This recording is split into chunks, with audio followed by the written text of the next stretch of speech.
1952 ഇന്ത്യയുടെ പ്രഥമ പ്രധാനമന്ത്രിയായിരുന്ന പണ്ഡിറ്റ് ജവഹർലാൽ നെഹ്റു ആലപ്പുഴ സന്ദർശിച്ച അവസരത്തിൽ കളിവള്ളങ്ങളുടെ അകമ്പടിയോടെ അദ്ദേഹത്തെ ആലപ്പുഴയിലെ ജനത, കുട്ടനാടൻ ജനത വരവേറ്റതിന്റെ ഓർമ്മയ്ക്കായി അദ്ദേഹം തിരികെ ഡൽഹിയിൽ പോയ ശേഷം അയച്ചു കൊടുത്ത ആ ട്രോഫി, അത് ആ സ്മരണ നിലനിർത്താൻ വേണ്ടി നടക്കുന്ന ഈ ജലോത്സവം.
വഞ്ചിതുഴയൽ ഏറ്റവും ആയാസകരമായ ഒന്നാണ്. മറ്റ് സ്പോർട്സ് ഇനങ്ങളെക്കാട്ടിൽ കൂടുതൽ കായിക അധ്വാനം വേണ്ട ഒന്നാണ് വഞ്ചിതുഴയൽ. അപ്പോൾ ആളുകളുടെ പണിയെടുപ്പിന്റെ താളം എന്ന് വേണമെങ്കിൽ പറയാം. പണി ചെയ്യുന്നതിന്റെ അധ്വാനം അറിയാതിരിക്കാനായി പഴയ കാലത്ത് ഉപയോഗിച്ചിരുന്ന നാടൻ പാട്ടുകളും വായ്ത്താരികളും വാമൊഴികളും അതിന്റെ ഒരു പരിണിത രൂപമാണ് ഇന്ന് വള്ളങ്ങളിൽ ഉപയോഗിക്കുന്ന നാടൻ ശീലുകൾ. അയ്യടാ പോയടാ, അതുപോലെ തന്നെ രാമപുരത്ത് വാര്യരുടേതടക്കമുള്ള വഞ്ചിപ്പാട്ടുകൾ, ഓരോ ദൈവങ്ങളുടെയും പേരിലുള്ള പാട്ടുകൾ, ഇതെല്ലാം തന്നെ ഇന്ന് വള്ളംകളിക്കാർ ഉപയോഗിക്കാറുണ്ട്.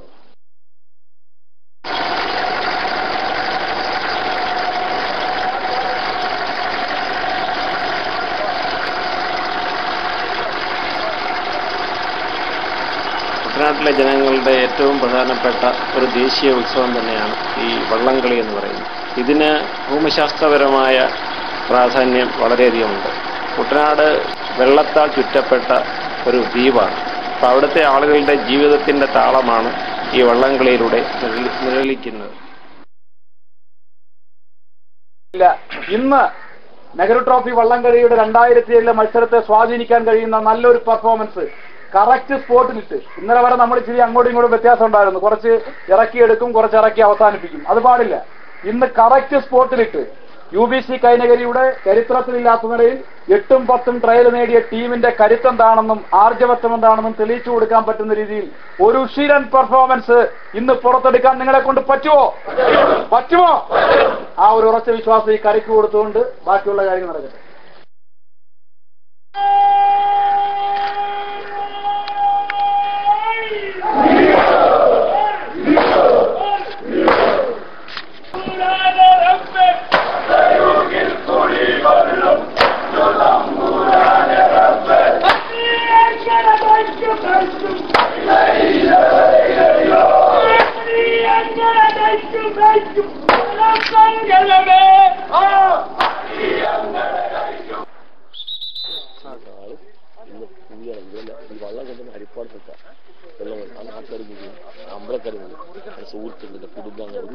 ഒരു സർവമത സാഹോദര്യത്തിന്റെ ഒരു ലക്ഷണം, ഒരു രൂപം അതിൻ്റെതായ ഒരു ഐക്യം, ഒരു ഇന്റഗ്രിറ്റി, ഒരു സംയോജനം, സർവ മതങ്ങളുടെയും ഒരു വ്യത്യാസങ്ങളുമില്ലാതെയുള്ള ആളുകളുടെ ഐക്യത്തിന്റെ ഒരു പ്രതീകം കൂടിയാണ് ഇതുപോലുള്ള പാട്ടുകളും വള്ളംകളിയും.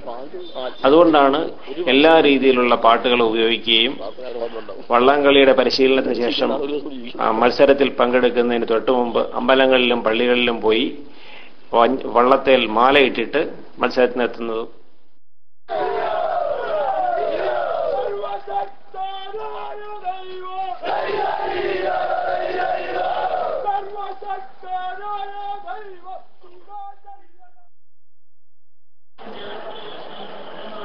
ട്രോഫി ഇന്ന് അന്താരാഷ്ട്ര പ്രാധാന്യമുള്ള ഒന്നായി മാറിയിരിക്കുകയാണ്. ലോകത്തിന്റെ വിവിധ ഭാഗങ്ങളിൽ നിന്നുള്ള ധാരാളം സഞ്ചാരികൾ, ധാരാളം കായിക പ്രേമികൾ ഈ വള്ളംകളി കാണാനായിട്ട് എത്തുന്നുണ്ട്. ഇത് ആഗസ്റ്റ് മാസത്തിലെ 2ാം ശനിയാഴ്ചയാണ് സ്ഥിരമായി ഈ മത്സരം നടക്കുന്നത്. ഇത് ഓണത്തിന് മുന്നോടിയായിട്ടുള്ള ഒരു മത്സരം കൂടിയായിട്ട് കണക്കാക്കപ്പെടുന്നുണ്ട്. അതുകൊണ്ട് ധാരാളം ആളുകൾ ഈ മത്സരത്തിൽ കൃത്യമായി ടൂറിസ്റ്റുകളടക്കമുള്ള ആളുകൾ എത്താറുണ്ട്.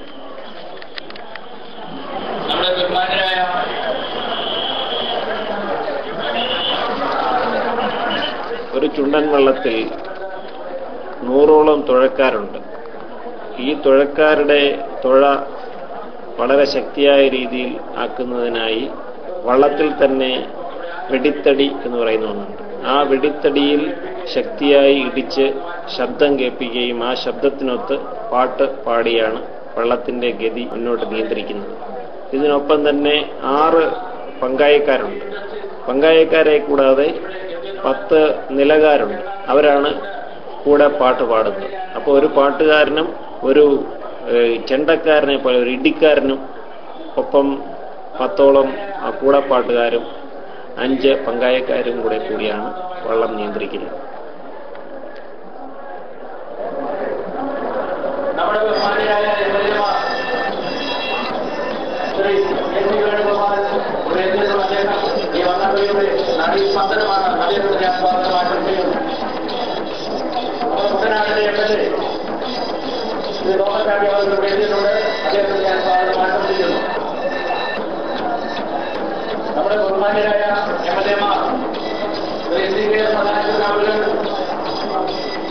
ആദിഫ് അവர்கள், ശ്രീ ബാബു പ്രസാദ് അവர்கள், ഇവരെല്ലാം ഇവിടെ സന്നിഹിതരാണ്. ഇവർക്കേവർക്കും ഞാൻ സ്വാഗതം ആശംസിക്കുന്നു. ബഹുമാന്യരായ എംഎൽഎ പ്രേംനാഥ് എത്തിയിട്ടുണ്ട്. അദ്ദേഹത്തിന് സ്വാഗതം ആശംസിച്ചുകൊള്ളുന്നു. ശ്രീ സദാശിവൻ എംഎൽഎ